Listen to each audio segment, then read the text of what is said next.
Nico. Salut Gauthier. Bienvenue sur Radio Blog NHL où aujourd'hui nous allons détailler une nouvelle journée des playoffs.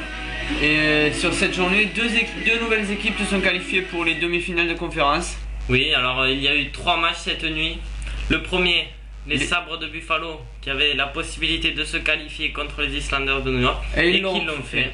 Une victoire 4-3 au HSBC Arena, donc devant leur public. Oui. Donc d'ailleurs c'est eux qui ont ouvert le score par Stafford à un quart d'heure de jeu dans la première période. Oui, ensuite 39 secondes de jeu dans la deuxième période, Pominville pour le deuxième but des Sabres.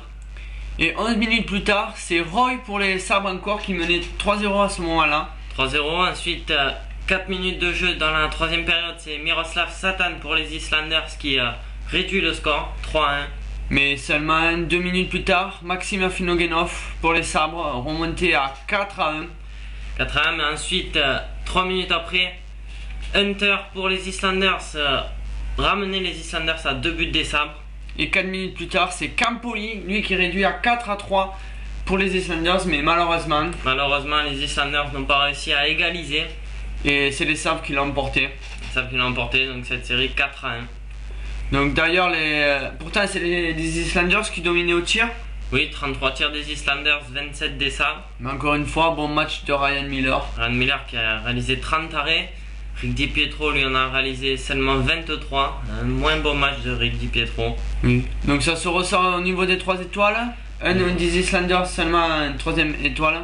Oui, Miroslav Satan, 3ème étoile pour les Islanders. Ensuite, 2 de Buffalo, Kalinin pour la 2ème étoile. Et Maxime Afinogenov obtient la 1ère étoile avec son but victorieux. Voilà. Donc les Sabres qualifiés qui joueront soit contre les Rangers, soit contre Tampa Bay. Tout dépend si Tampa Bay se qualifie ou non. Ensuite, deuxième rencontre de cette soirée. Deuxième rencontre, les Devils du New Jersey recevaient au Continental Airlines Arena le Lightning du Tampa Bay. Où dans cette série, il y avait égalité de partout. Oui, et on a envie de dire enfin pour Martin Brodeur. Le réveil et le blanchissage 3-0. Premier blanchissage pour Brodeur dans cette série. Oui, lui qui avait fait des matchs plutôt moyens depuis le début. Oui, il avait encaissé 3 buts par match sur les 4 premiers, ce qui est comme pour le meilleur gardien de la saison régulière, c'est pas un très bon.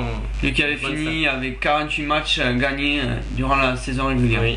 Donc pour les Devils, c'est Green qui avait ouvert le score dans la première période au bout de 12 minutes 46 de jeu. Ensuite, 10 minutes dans la deuxième période, c'était Brian Gionta pour les Devils qui a mené à 2-0. Oui, ensuite, à moins de 2 minutes de la fin de la troisième période, Scott Gomez dans un filet désert qui a tissé les chances de Tampa Bay. Donc Brodeur vient de le dire, très bon match avec son blanchissage. Oui, 31 arrêts. Alors qu'en face, Johan Hengfist a réalisé certainement le plus mauvais match.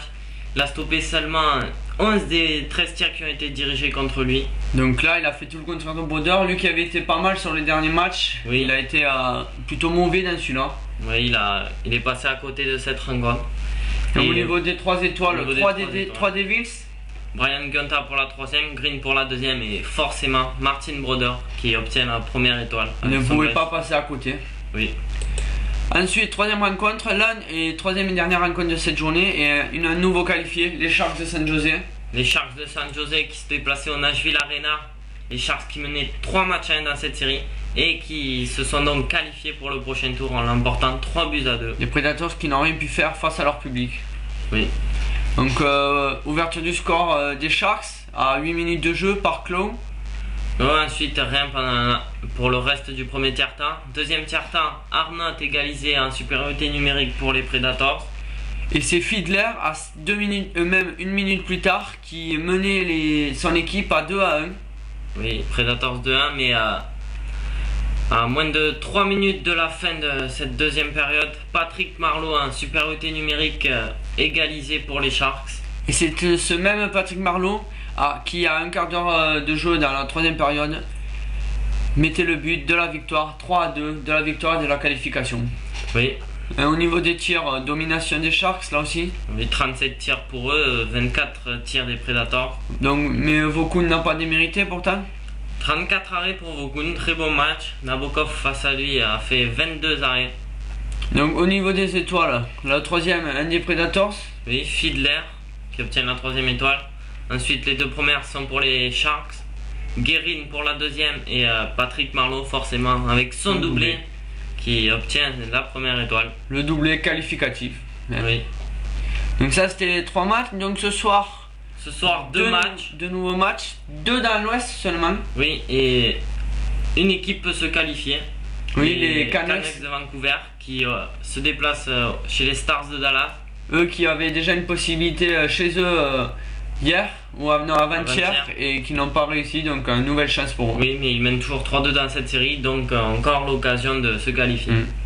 Et l'autre match, les Flames de Calgary se déplacent chez les Red Wings de Détroit. Donc là, série très serrée. Oui. 2 partout dans cette série. Chaque équipe a remporté ses matchs à domicile.